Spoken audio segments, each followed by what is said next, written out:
Hello everyone.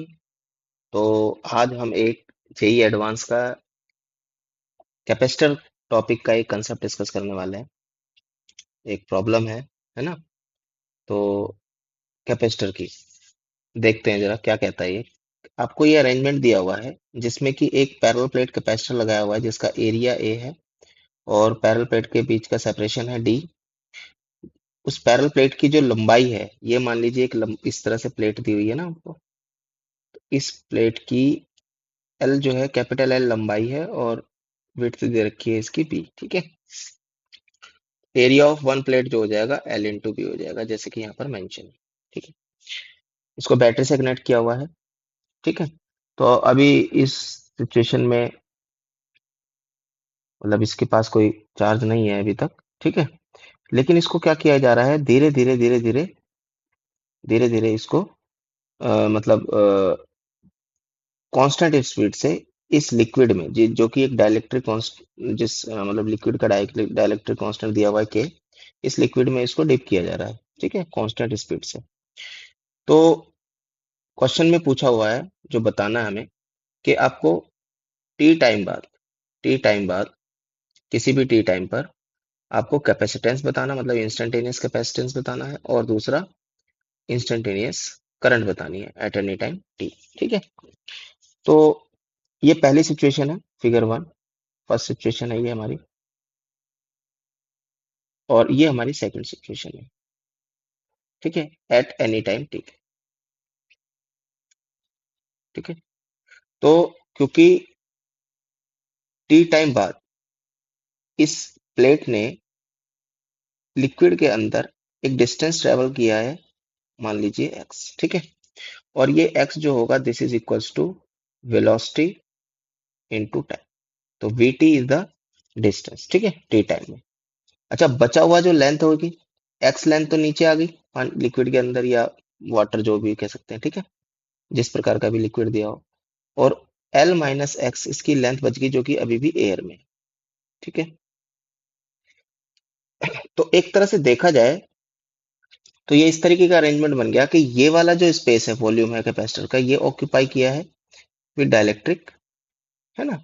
और यहां पर अभी भी एयर है। ठीक है। तो हम इसको किस प्रकार से देख सकते हैं, हम यहाँ पे देख सकते हैं कि भाई ये ना दो कैपेसिटर बन रहा है। एक लोअर कैपेसिटर इसको C1 मान लो और इस वाले पार्ट को मान लो C2। तो अगर मैं इसका सर्किट बनाता हूँ, इसका सर्किट कुछ इस तरह से बनेगा कि जैसे ये दो कैपेसिटर हो गए हमारे, है ना।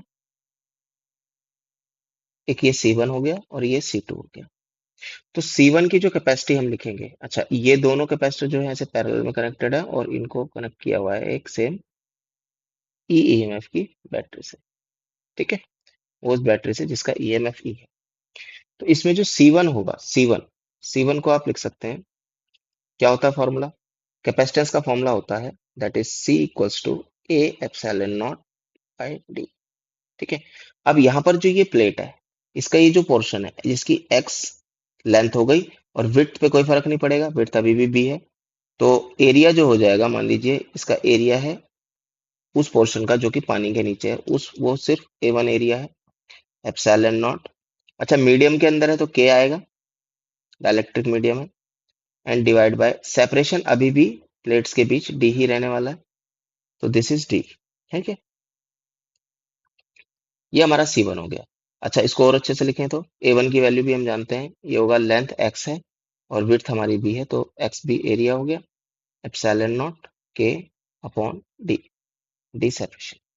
आगे ऐसे अगर मैं C2 लिखता हूँ, मतलब उस पोर्शन की कैपेसिटी जो कि एयर में है, एयर के लिए जो लेंथ बची हमारी वो सिर्फ L माइनस एक्स बचा, है ना।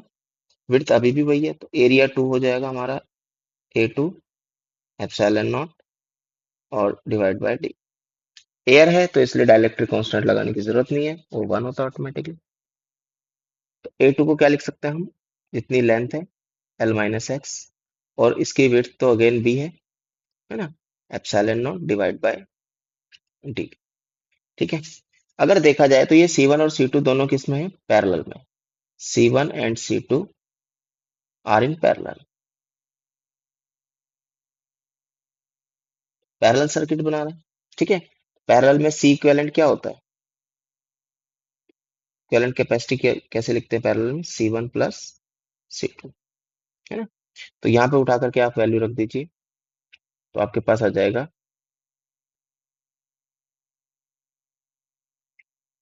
एक्स बी सैलन नॉट के डिवाइड बाय डी। ठीक है, प्लस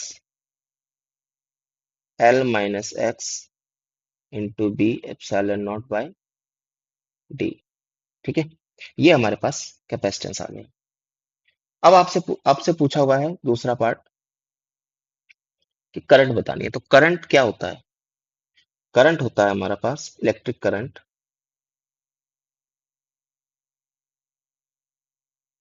इलेक्ट्रिक करंट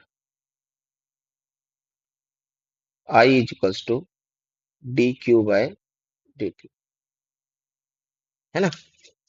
क्योंकि चार्ज कांस्टेंट तो फ्लो कर नहीं रहा है, ये एक मतलब चार्ज कंटिन्यू फ्लो करेगा, है ना। जैसे जैसे के इंसर्ट होगा तो के की वैल्यू, है ना, और एक्स बढ़ेगा तो ओवरऑल कैपेसिटी बढ़ेगी, पोटेंशियल सेम है तो चार्ज बढ़ेगा। इस फॉर्मूले के अकॉर्डिंग आपका जो चार्ज है, अगर V इंक्रीज हो रहा, V कांस्टेंट है, अगर C इंक्रीज आप कर रहे हैं और V कांस्टेंट है, V जो कि EMF है ना, तो C अगर बढ़ रहा है तो कॉरस्पॉन्डिंग चार्ज भी बढ़ेगा।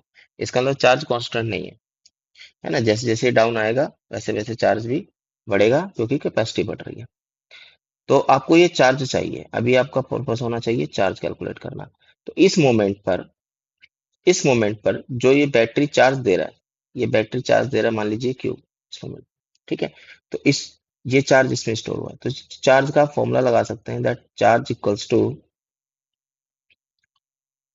सी इक्विवेलेंट इनटू वोल्टेज। वोल्टेज कितना है दोनों कैपेसिटर के across? E EMF of the battery. ठीक है, तो सी इक्विवेलेंट आप यहाँ से चार्ज निकाल सकते हैं। तो चार्ज क्या हो गया overall? Charge can be written as c, that is x B epsilon naught के divide by D plus L minus x B epsilon naught by D. ठीक है, ये हमारे पास आ गया। ठीक है, और इसको इनटू किया तो इसे। ठीक है, ये हमारे पास चार्ज आ गया। तो अब आप लिख सकते हैं, इसको थोड़ा सा और इधर कर देते हैं,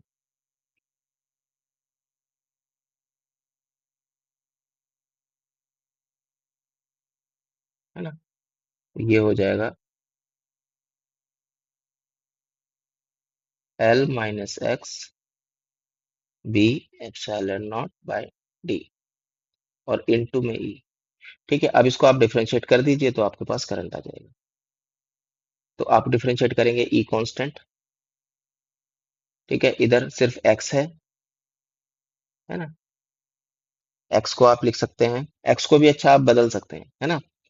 एक्स को आप रिप्लेस कर सकते हैं वी की टर्म्स में। तो ये हो जाएगा आपका वी इंटू टी,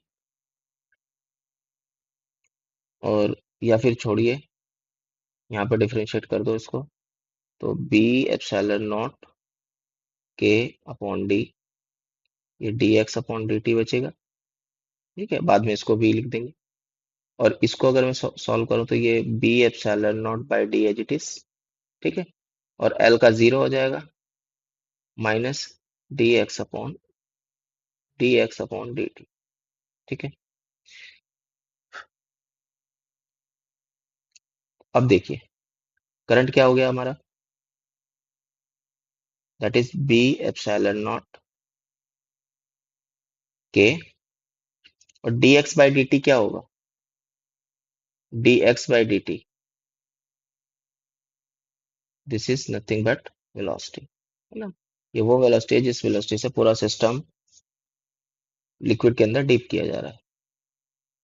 तो इसको आप v लिख सकते हैं, this is divided by D plus B epsilon naught D. अच्छा, इसको आप माइनस लगा दीजिए, है ना, अंदर वाला माइनस माइनस हो गया, और दिस इज अगेन v। ठीक है, तो ये अब हमारे पास जो डेटा गिवन है उसमें आ गया। जो कॉमन टर्म है वो बाहर निकाल लो, एप्सिलॉन नॉट है ना, into V divide by D, और ब्रैकेट में के माइनस वन। तो ये तो आ गई हमारे पास करंट,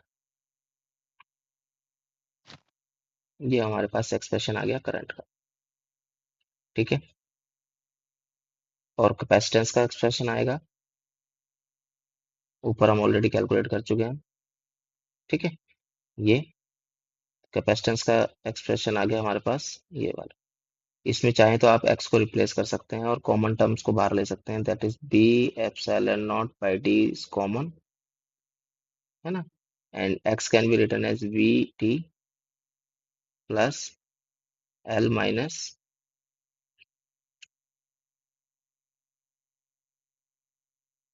अच्छा एक चीज और रह गई यहाँ पर, के और बचेगा। ठीक है, के एक्स बचेगा, और ये अपना आ जाता है, एक्स को अगेन हम लिख सकते हैं वी टी। ठीक है, इसमें से जो कॉमन आ रहा है वो अगेन आप ले सकते हैं बाहर, that is B epsilon naught, और तो कुछ कॉमन बन नहीं रहा है, सिर्फ रीअरेंज करके लिख दो इसको, वी और टी कॉमन ले लो, ये हो जाएगा के माइनस वन प्लस, तो ये हमारे पास कैपेसिटेंस आ गया in terms of V. So I hope everybody can understand, this is the answer. ये करंट और ये करंट और ये कैपेसिटेंस, तो बहुत अच्छा कंसेप्ट है ये, जे एडवांस में इस पे सवाल पूछा जा सकता है इस तरह के कंसेप्ट से।